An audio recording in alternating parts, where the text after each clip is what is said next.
এক যে ছিল আপন ভোলা কিশোর, স্কুল তার ভালো লাগতো না, সহ্য হতো না পড়াশুনোর ঝামেলা। আমাদের চলতি লেখাপড়া সে শিখল না কোনো কালেই, অথচ সে ছাড়িয়ে গেল সারা দেশের সবটুকু পাণ্ডিত্যকে। কেমন করে? সে প্রশ্ন আমাকে করো না।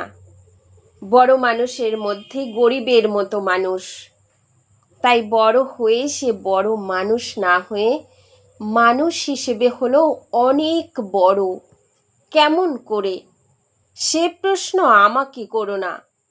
গান সাধার বাধা আইন সে মানেনি, অথচ স্বর্গের বাগান থেকে সে চুরি করে আনলো তোমার আমার গান।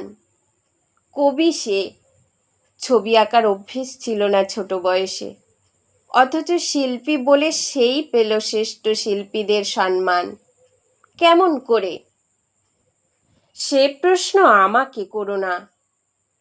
মানুষ হলো না বলে যে ছিল তার দিদির আক্ষেপের বিষয়, অনেক দিন অনেক বিদ্রূপ যাকে করেছে আহত, সেই একদিন চমক লাগিয়ে করল দিগ্বিজয়। কেউ তাকে বলল বিশ্বকবি, কেউ বা কবিগুরু।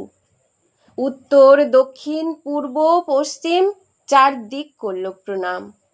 তাই পৃথিবী আজ অবাক হয়ে তাকিয়ে বলছে, কেমন করে? সে প্রশ্ন আমাকে করো না। এই প্রশ্নের জবাব তোমাদের মতো আমিও খুঁজি।